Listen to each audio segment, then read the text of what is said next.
What is up, guys? Abixis here, coming at you with an Overwatch video. Today, we are talking about the best characters to play going into the new season. I'm going to try to make this one as quick as possible because I really feel like I ramble a little too much in these. So let's get, without further ado, straight into it. Quickly, off the bat, E tier, Roadhog. Bear in mind, he's getting a rework very soon, so that may not stay that way for long. But unfortunately, at this current moment, I think he is just too weak to recommend.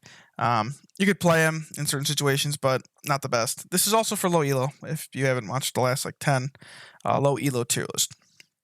Junkrat, still think Junkrat is just okay. Not a great pick, very counterable, and kind of just easy to abuse. So I'm putting him in C tier for now. I haven't felt a lot of love for Roadhog and the low elo spear so far this season, previous and now. But let's keep rolling with this. Reinhardt is just a weird character because Reinhardt this recent season has felt extremely weak compared to his counterparts, and I just don't think he's all that great at the current moment. And Zenyatta, also putting Zen in C tier. High elo Zen, extremely good.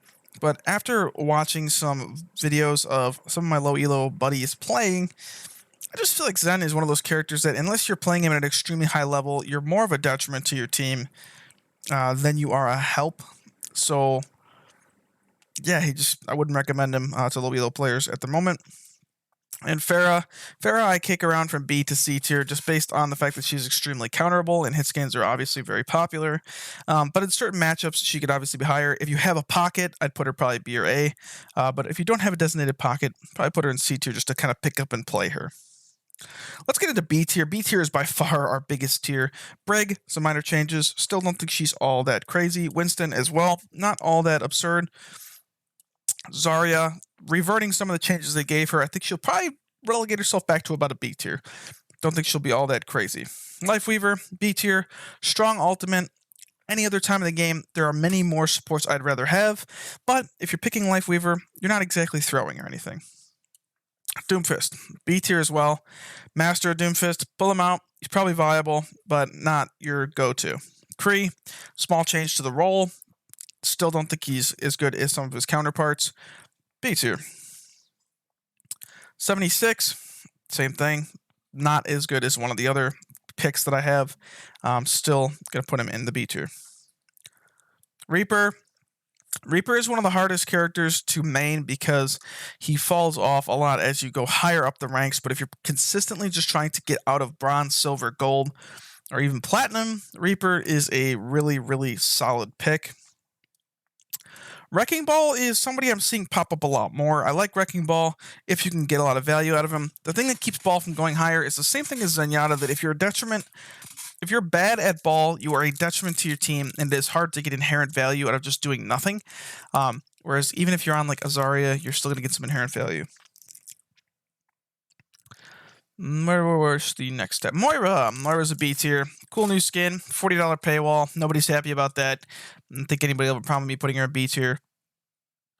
She's just fine. Mei is one I've been trying to keep an eye on with all these new changes. I'm going to just kind of put her at a safe B and kind of play it by ear to see where she's going to be. It's kind of tough to tell right now, but I think she's a B. Widowmaker, also a B tier. A lot of B tier here, guys. A lot of viable but not broken characters. But Widow is just okay. If you're great at Widow, she's going to be fine. If you're terrible at Widow, she's going to be useless. So know when to switch. Other than that, you can't really go wrong if you are an absolute crack shot with Widowmaker. Let's I think I got everybody at a B tier. Let's talk about Hanzo. Hanzo in A tier. I think Hanzo is a very, very good fit for the meta. This is probably my favorite point that he's been at in Overwatch 2. I found like he struggled a little bit when the game first came out to find an identity. Right now, Hanzo players are having a great time. Obviously, he had a few bugs. He's been removed. He's back now, I believe. So I just think Hanzo's a pretty solid pick at the moment. Echo as well, solid DPS, well-rounded. Go to top 500, you'll see a ton of Echo play for a reason. But even for low elo players, if you can learn to get bare minimum value out of her and utilize her ultimate ability to even some of its extent, you can't really go wrong with maining Echo. Baptiste, back to being really strong, well-rounded, super clean, good, nothing wrong with Bap. Lucio, also, there are more high-value support picks But Lucio to me is still solid in situational play. So if you're playing Lucio in certain situations, know when to switch, know when to not be on Lucio. But one of the highest skill ceiling characters in the game. But if you're just running around with him, you get inherent value basically just existing. Alari, very strong, good damage. Slight change to her healing. I don't know if this will knock her down to B tier. I'm still keeping her in the A tier. I think she's good right now. And I think you don't have a ton of problems playing her. I still think she's one of the highest value supports, but still below two others. Sojourn feels like she's in one of the best spots she's been in a while. So does Genji. Genji is also in a very good spot, just based on the way the meta is evolving and the way things are changing. Also due to something else we'll talk about in a couple minutes. Bastion has been an absolute menace. So when I play ranked, I haven't seen a ton of Bastion, but I have, like, once again, I do research into this stuff to try to kind of find what's going to help you guys climb. And Bastion has been absolutely monstrous in bronze, silver, gold, still in platinum even, and even in diamond. Keep an eye out for Pocket Bastion. If you could find somebody to pocket you on Bastion, also always guys know when to switch, but I have seen Pocket Bastions ruining people's lives in almost every single match I spectated bronze, silver, gold rank. Bastion is extremely prevalent and extremely successful with very low skill ceiling to entry.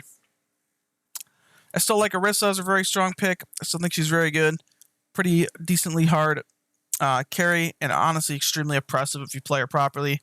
Junker Queen, definitely one of the lowest A tiers if I had to kind of tier them out. A-, I guess you would say. Still think she's very strong at the moment. I have yet to see how this Ramatra switch will affect him. I just think it's going to make him slightly stronger. Rama's basically been good since he's been added to the game, so he's a very, very, very, very, very safe pick. You cannot go wrong with Ramatra. Ashe is my pick for the A tier hit scan. I'm a little biased because I'm basically an Ashe main, but I still just find her value compared to Kree and Soldier is a bit higher due to her ult being really, really good compared to theirs. And there's just a lot. You can do a lot more with Ashe. If you're good at Ashe versus being good at the other two, I would pick Ashe over them. A little bit of bias, keep that in mind. But I really do like Ashe at the current moment. Let's talk about our first S tier, Ana, and let's talk about our second S tier, Kiriko. My two favorite supports at the moment to pick up. Ana is an absolute powerhouse for some reason. They have nerfed her to hell and back, and she is still absolutely broken. In a game with one tank now, anteing and sleeping the enemy tank usually means you're going to get at least a few picks or a one fight out of just that. And Kiriko goes without saying. Kiriko has been meta basically since her introduction. Let's go with my tank pick of the patch, D.Va. I see a huge resurgence of D.Va coming. I think D.Va is going to be one of the best tanks in the game. Correct me if I'm wrong, or if you think it's going to be somebody else. That's totally fine. It's just my opinion, but I'm picking D.Va as the tank pick of the patch. As for DPS, this is where I struggle, but I'm back to putting Tracer in S tier. Tracer is very, very hard to play, which is the same reason why I put Zenyatta in C tier. So hear me out. If you are a baseline Tracer that is decent at the game, you will get a lot of value out of her. Dive the backline, abuse their supports, punish their out-of-position Mercy, their out-of-position Ana, and disrupt the key playmakers. Support position is extremely important right now. Disrupt those things, you will see yourself climb quickly. And let me know if you guys want me to talk more about why Tracer has been so good since the start of Overwatch, because she's basically been meta from the start. Sigma, I know a lot of people are not super high on Sigma right now. I still think Sigma is one of the best characters for low elo players to master and learn. He is almost always at the very least decent. He's never been terrible, as far as I'm aware. And he has such a cool balance between being easy to play, hard to master. I love Sigma as low elo, and despite the fact that I don't see people very high on him right now, I will stand by the fact of putting him in A tier. Sim, B tier, pull her out in a shield, pull her out in a certain matchup, she's good. I almost forgot about her because she's not super popular. Mercy's a really tough one. If you're playing on a coordinated team, Mercy is actually extremely strong. I'm going to put her in A tier. The only thing is, if you're solo queuing as a Mercy, she could be a bit hard to get value out of compared to other picks. But I'll put the caveat of putting her in A tier. I almost forgot about Torbjorn. Torbjorn, B tier. Torbjorn's pretty fine. Good situational. B tier, guys. Situational picks. Probably could play them every game if you wanted to. No one to switch, of course. It's just like a given. We talk about this all the time. But if you're a Torbjorn main, You're probably not going to be miserable, but you're not going to have the best time compared to some of the more strong characters. Sombra with rework. A tier. Having a little bit of trouble. I'm loving the rework, but I think I'm being a little bit biased towards the fact that it's like a new thing, and I'm trying not to overload or over jump the gun on it. I'll put her in A. Some people have her in S. I don't agree, not just yet. And I definitely don't think she's in, like, I saw somebody have her in F tier. Definitely don't think that's the case either. I'm going to put her to calm, cool A tier, and we'll see where we go from there.